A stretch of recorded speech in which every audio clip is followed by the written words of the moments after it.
Well, good afternoon, everyone. It's Larry Schelling coming to you, and it's December 15th, 2019. I'm delighted to be with you again. This is, I believe, our fourth episode of Call to Awaken, and this is a spiritual discussion forum. It's an open-minded, open-hearted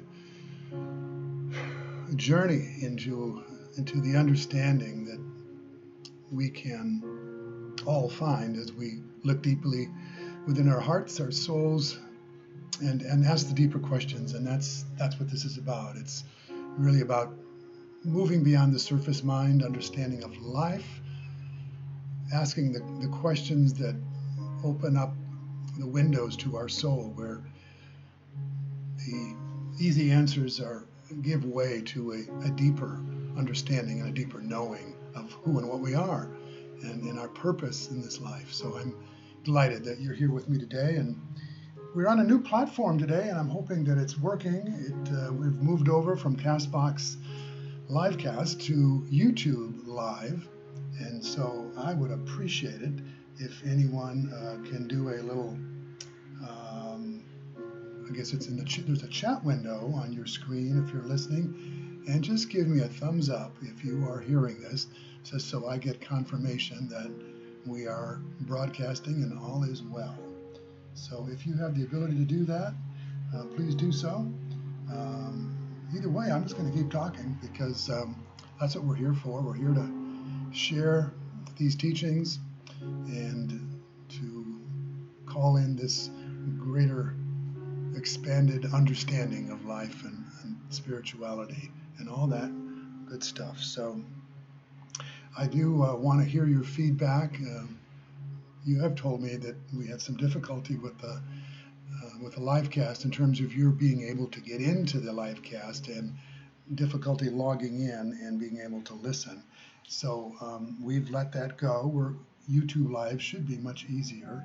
The reason that I chose CastBox in the first place was because it had the call-in feature, which I wanted this program to be interactive, and the call-in feature would allow that. And also because CastBox is available and can be found on the internet, then this program would be accessible and could be searched and found by anyone, not just those who would be in a private invitation-only teleconference type of an arrangement.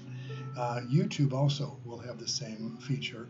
I do not have all the hardware and software in place for the call-in, but I should have that in the next week or two, and then I'll be able to take your calls and comments as part of the program.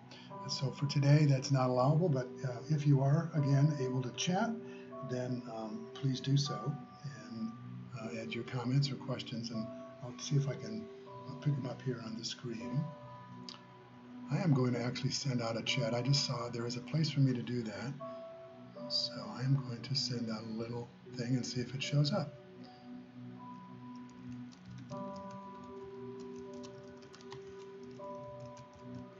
And so there it goes. And let's just see. I am going to actually send out a chat. I just saw there is a place for me to do that. Oh, I'm playing back here. I'm going to send out a little thing and see if it shows up.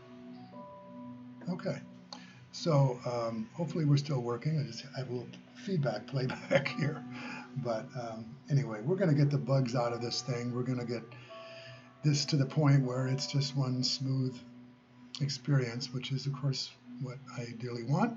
And we'll keep working at it until we get there. There is lots of new technology, and when you switch platforms, there's a whole laundry list of things you have to learn in order to facilitate that, work with it and get what you want it to do. So yeah, we'll get there.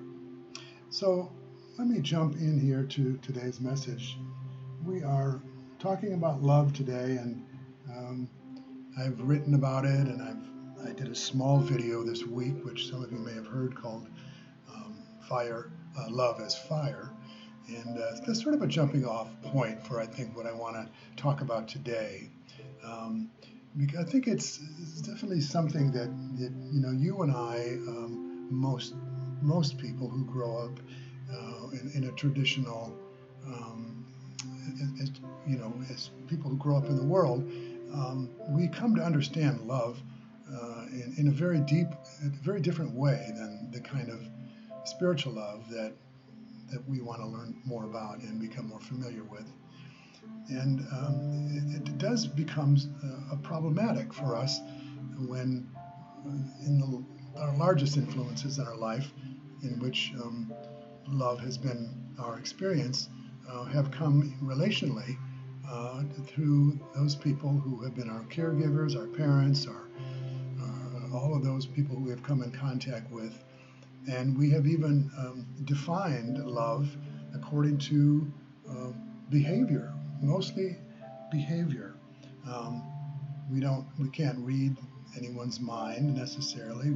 We don't know what's in people's hearts. And so our understanding of love is largely evaluated by behavior and actions. And of course, we even have an expression, action speaks louder than words. So when we're to understand the nature of love, we have to overcome, or at least look beyond that particular form of love. And in doing so, we then are left wondering, well, then what love is really? What is it? And it is not something that you and I can figure out. And that becomes somewhat of the bane of the human experience, because you and I are used to figuring things out, aren't we? When there's a conundrum, when there's something we don't understand, we tend to try to use our head, use our mind, use logic, put evidence together and draw some kind of a conclusion, sort of the scientific method.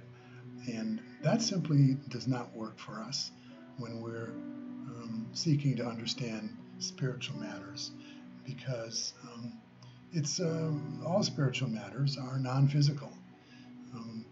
They may take the form of physicality and materiality, but we can't base the evidence of spiritual truths on form, because that form would only ever be secondary.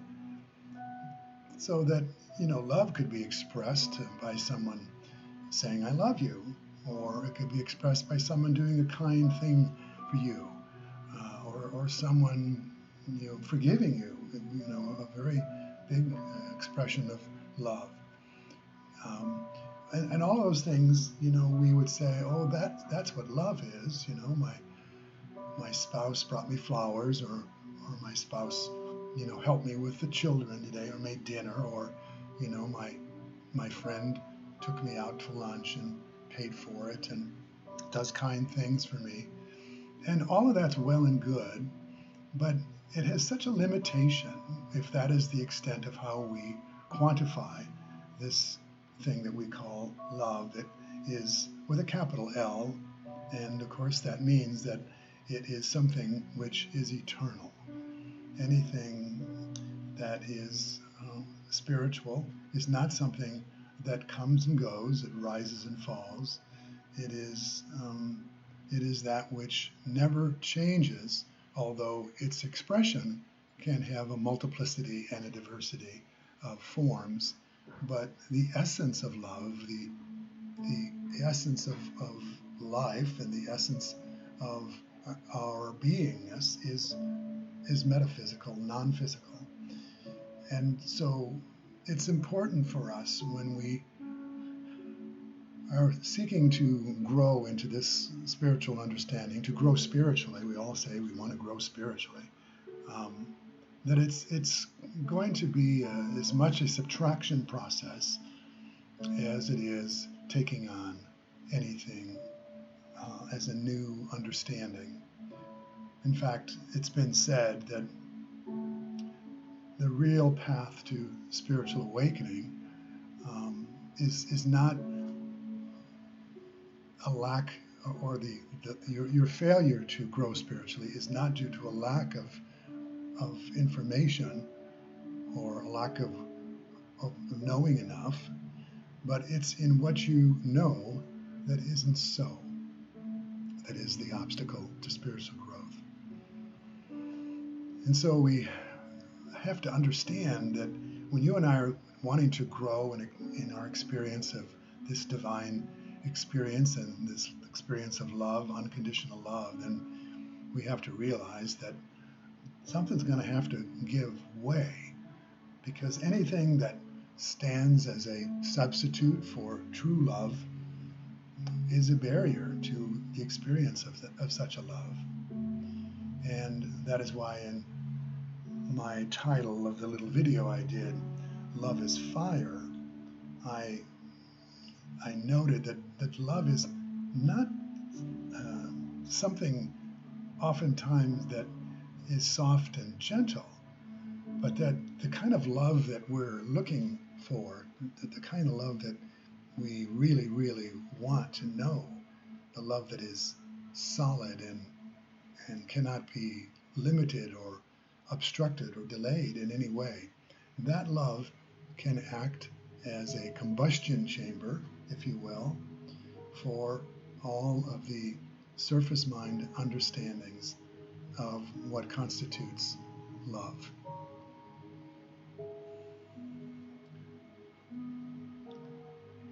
When we find the essence of love, we need to say, we usually say something like this: love is the experience of my true nature. And if we're looking at love relationally with another person, the highest form of that would be that love with another is the experience of our shared being. So to be in love, we feel that all of the separation, all the distinctions between us and others simply dissolves. To be in love is to be with another person.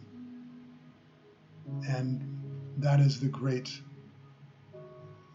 astounding truth that takes all of the ifs, ands, and buts away from what we, in our mortal mind or our surface mind understanding, would say is necessary for me to have love.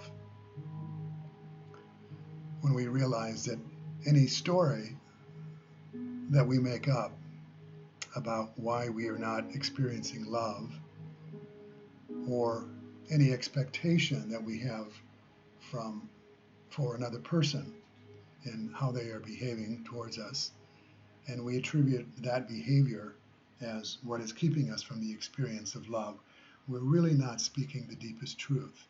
Now, we are speaking the relative truth, and I'm not here to bash that experience, because it is part of our human experience, it's part of our social development, our psychological development, and we all come by it honestly.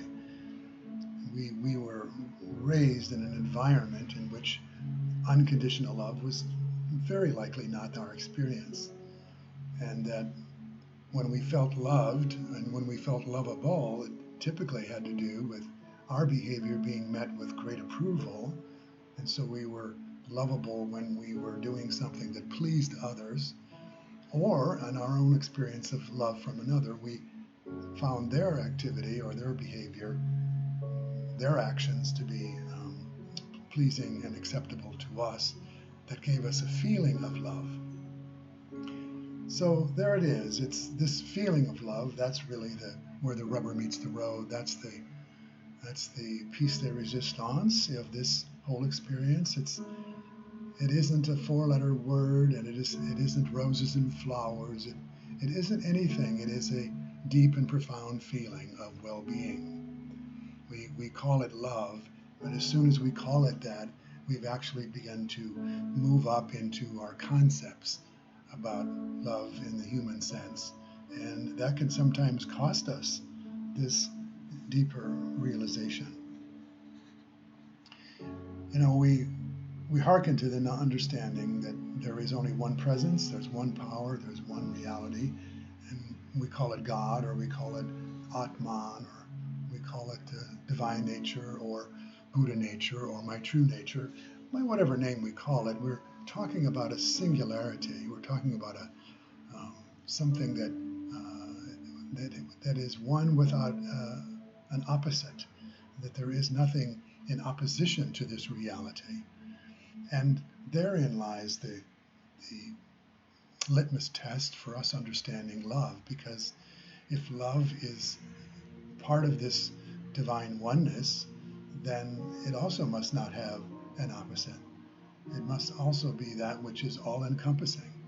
In fact, in A Course in Miracles, there's a line that says, love is all encompassing, and what is all encompassing can have no opposites. And it further goes on to say, only love is real, and anything unlike love does not exist.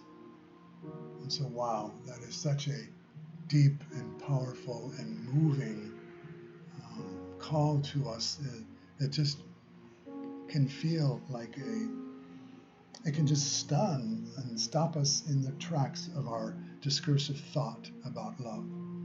Because if love is the only reality and anything unreal doesn't exist, then we have to become much more of a conscious,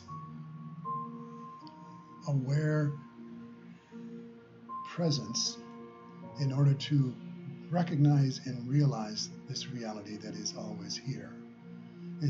It's again the inward journey, which is why I entitled my website The Inward Way.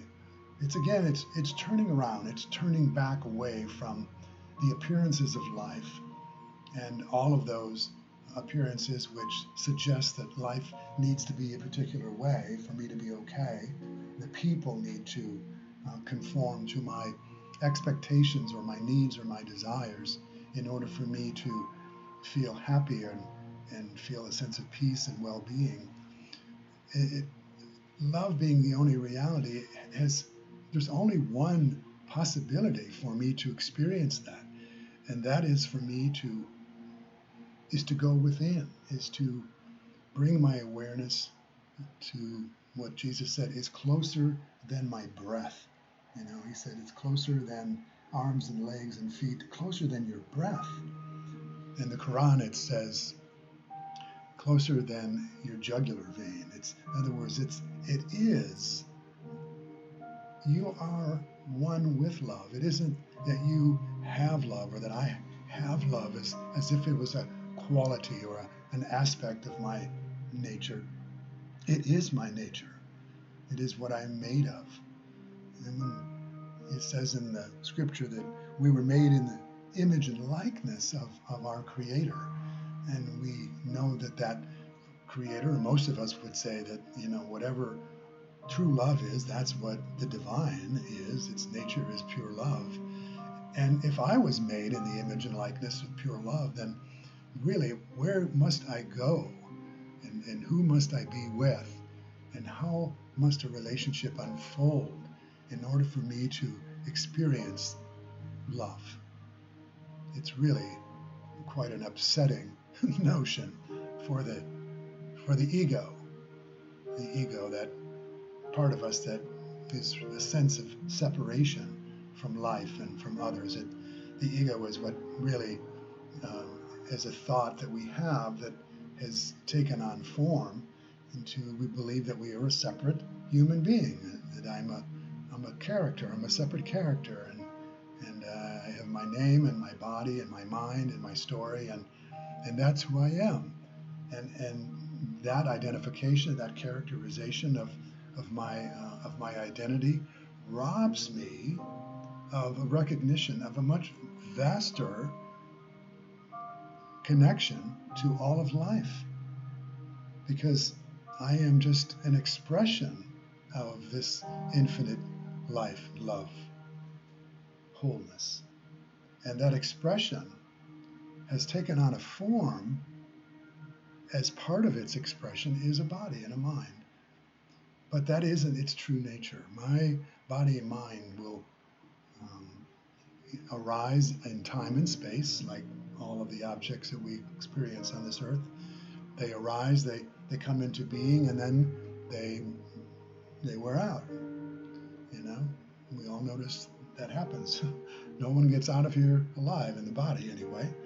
And so when we recognize that which comes and goes, and we see that how can something eternal, the nature of the divine, if it comes and goes, then how real can it be? And the same goes for love. If love can, arise in a moment of met expectation or a fulfilled desire, or someone behaving in a way that, just links up with the trigger that I have from my psychological makeup, that to me represents love, then it can go away when that stimuli is gone, when that person is no longer behaving in that way. Then can we really call that love? Not in the deepest spiritual sense. We can certainly call it kindness, we can call it care, we can call it friendship, we can call it pleasing behavior. But if we call it love, then we are going to box ourselves in, and who of us hasn't done that in our relationships with others? And I thought, the most practical conversation we can have this time of year is about love in relationship to others. Because many of us will find ourselves gathered with family this time of year, sometimes family that we only see very occasionally, and it's probably not all according to our preference, and maybe we're capitulating to a partner, or just in the spirit of goodwill of the season, that we will be with people who maybe trigger us, people who we really wouldn't seek out any other time, and have difficulty being in their presence. So it could be really important for us if we could take this lesson that we're sharing here today and really remember much more deeply what's going on when we are feeling something other than love, which, there's a whole laundry list of things when we're not feeling love. It's, it can be disappointment, it can be hurt, we can feel frustration, we can feel separation, we can feel anger, we can feel jealousy, we can feel irritation. There's all kinds of things that can arise in our human experience in relation to another person. And if we just take this as a premise of what we shared here today, that all those things that arise are, although they're real in the sense of our human experience, and they're not to be denied or shoved down like some spiritual bypassing might want to do. But if they can be held more lightly, in other words, we see those as experiences that are arising in my awareness, that I can feel in my body, and I have thoughts about them and feelings that are matching those thoughts. But let's notice that those thoughts and feelings just come and they go. And they can't really disturb who and what I am. Even if those feelings are deeply disturbing, they can't touch us because we are not physical beings. We are one with the one presence and the one power and the one life and the one love. That is our nature, and that nature cannot be disturbed. It cannot be perturbed by another person. What gets perturbed is our identification of being a vulnerable body-mind that needs life to be a certain way and people to act a certain way in order for us to be happy. But that's just the surface of us. That's not the essence of us, because the essence of us remains untouched, unlimited, and unconditional in its experience of wholeness and well-being. Always there, always, like the deep water that lies beneath a churning sea, even when there's a storm that's tossing the surface water and waves all about, even in a hurricane, deep in in the ocean, and not even really that deep, but deep enough to get below the surface, there's a calmness, there's a peacefulness, and the surface doesn't reach us. The surface activity doesn't touch us. It can't harm us, and it can't diminish who and what we truly are. There's a line in Les Miserables, a play that I love so much in the movie, of course, that says, to love another person is to see the face of God. To love another person is to see the face of God. And that's the kind of love we're talking about. And yeah, we're probably not going to go out and see all of our family members, especially the ones that are hard to be with, and see the face of God when we look at them. But if we can realize that the kind of love that, is that which runs deep in us also runs deep in them, even if it's a concept to start with, it's helpful. There's another quote that I just came across this morning, and I don't know that if I know the person who wrote it. It's a famous person, but anyway, I don't know who it is, but I know who it is. It was Erich Fromm. And Erich Fromm, the great psychologist, said this. He said, there is no loving without understanding. And what passes for love without understanding is not true love. And when I read that, it caught me, because I realized that has the implications that are so important to me, breaking down the barriers between me and another person.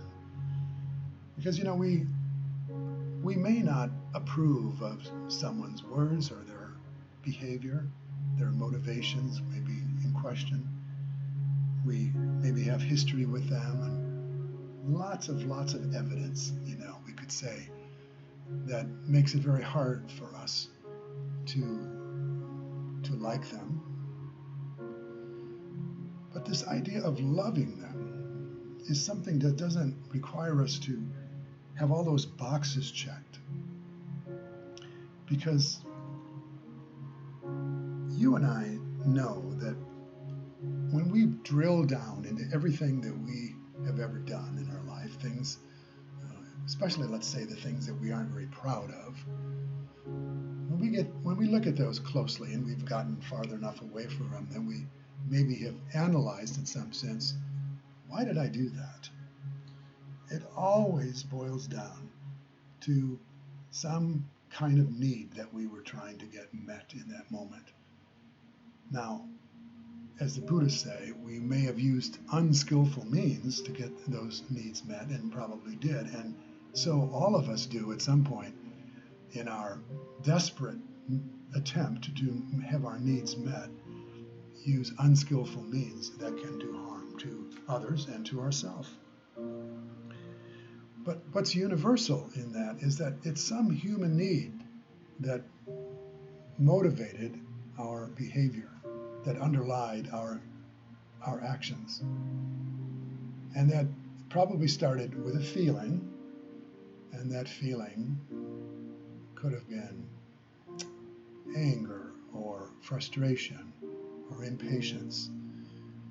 And the need could have been for something very common to the human, such as consideration, belonging, knowing that we matter, knowing that we are, we make a difference. And from that need, from that feeling and that need, we chose some behavior in order to see if we could get what we needed. And that was the behavior that gave rise to some real conflict. So when we understand why we do what we do, and it boils down to some very basic, universal human need that all of us have, and of course, the Maslow triangle of needs, and we just understand that there's just a handful of them that we all need. We all have certain needs, and in getting those met is the variety and the diversity of ways that we strategize to get those needs met. But if we stay with the place that that person was trying to get their need met, I wonder what it was. And in every instance, if we can figure that out, and usually it's not that hard if we're willing to sit with it a while, we can realize that they just used unskillful means to get their needs met. And can't we all relate to that in some sense? That, Uncle Bob is just trying to get his needs met, and that's why he's loud, and that's why he's boisterous, and he just wants to belong, or he wants to, he wants attention, he wants to be included. And right on down the line with all of our relatives and relations, every one of us is trying to get those needs met. This can be an interesting exercise, especially if you're in a family setting and you're not having a particularly good time, and maybe because you're getting triggered by some conversations or a particular person who's saying or doing something that's irritating you. But if you can just stand back, more like of a witness, a disinterested witness, excuse me.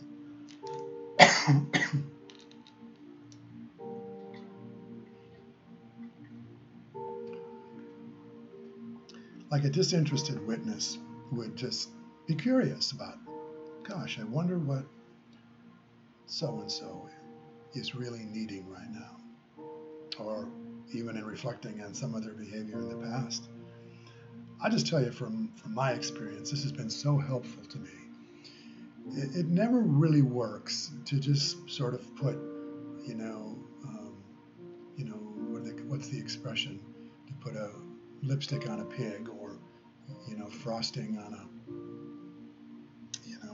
a thorn. And that's a spiritual bypassing that doesn't work. You can conceptualize that everyone is pure and innocent because they're made of love, but we need to kind of find a bridge to the human experience, don't we? We need to find some way of bringing some cognitive understanding that then can move us across this chasm that has us rejecting the person and having our heart closed to them.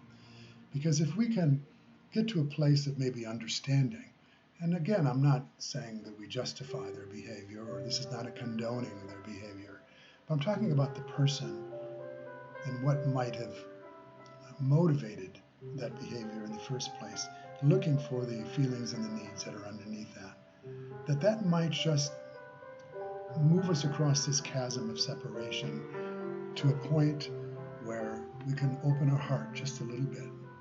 And when we open our heart, that's like a invitation to the divine, to allow that love that we are to just come flowing through, we can then become the vessel through which divine love can be experienced. And when we experience it, it's just natural that we'll express it. Divine love is a recognition and then becomes an expression of love. So I hope that's helpful to you. It's certainly been helpful to me in my 40 years of marriage to my partner Denise, and to all my relations as well. And until I got to that place of really seeking to understand and know that understanding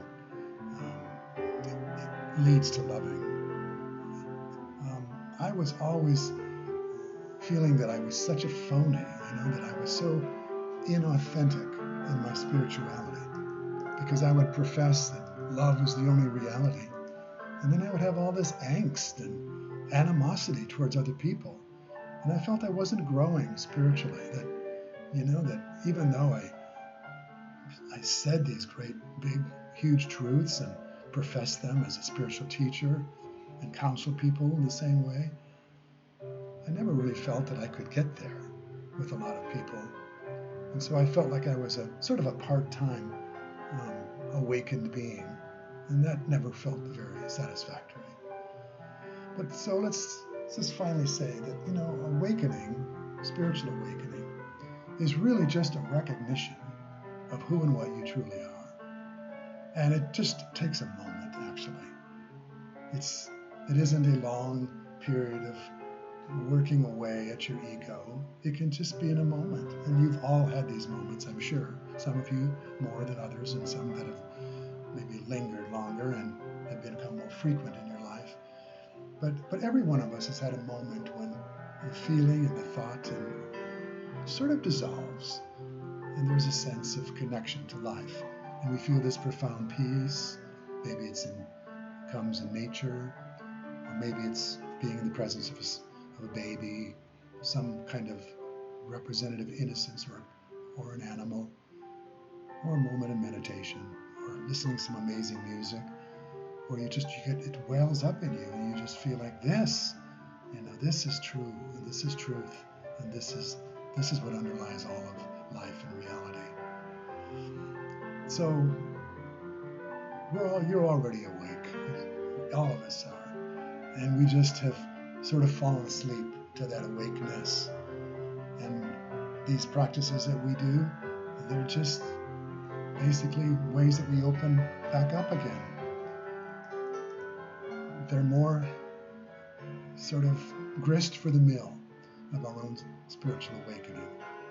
And in large part, they're really taking away everything unlike love, removing the blocks to the awareness of love, as A Course in Miracles says, so that which is what we are at our essence, our true nature, can stand revealed and be experienced as an embodiment, as the actual present moment reality of our being, and no longer something that we bargain for, or that we negotiate for, or that we put upon others.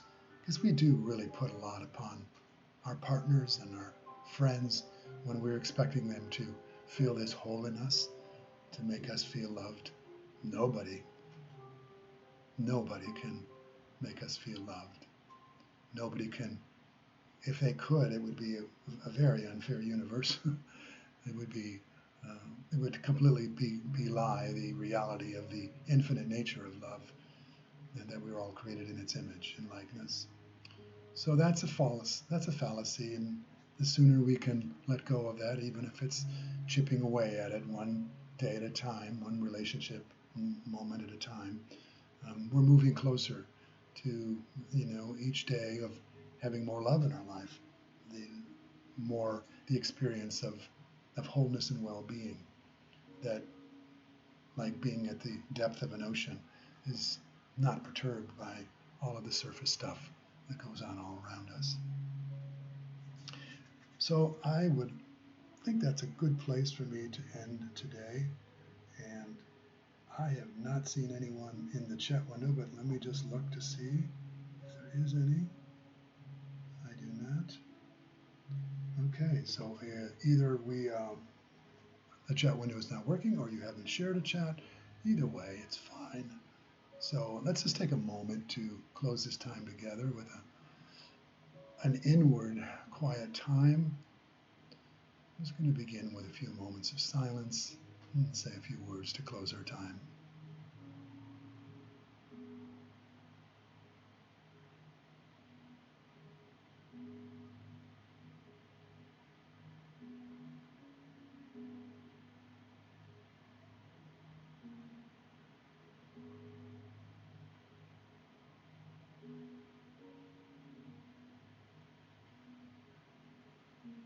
And so we give thanks, knowing that love is what we are.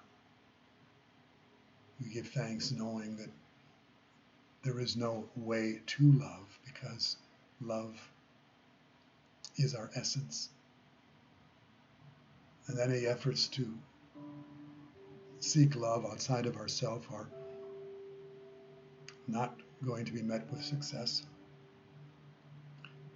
So we open ourselves to the idea that every one, all 6.5 billion of us on this earth, are made of love. And that we are all seeking to come back to knowing that in its fullness. That we are all have this impulse in us to awaken and to remember what we are and who we are. And so in that knowing, let us be curious as we go forward from this day forward about the various ways that we do skillfully and unskillfully get our needs met for this love. And to be generous in our compassion for ourselves and for others when we don't do it perfectly. Particularly when we know that who and what we are, this love that we are, is inviolable, that can't be harmed or limited or diminished in any way. And therefore, we are safe, and we are secure in this love, in this eternal life that we have in God, in Spirit.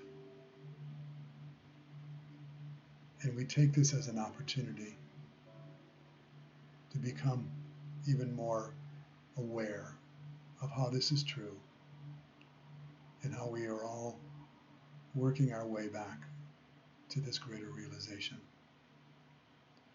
Let us love ourselves and love each other with that kind of understanding and that kind of compassion. This is how we bring heaven to earth. And so it is. Amen.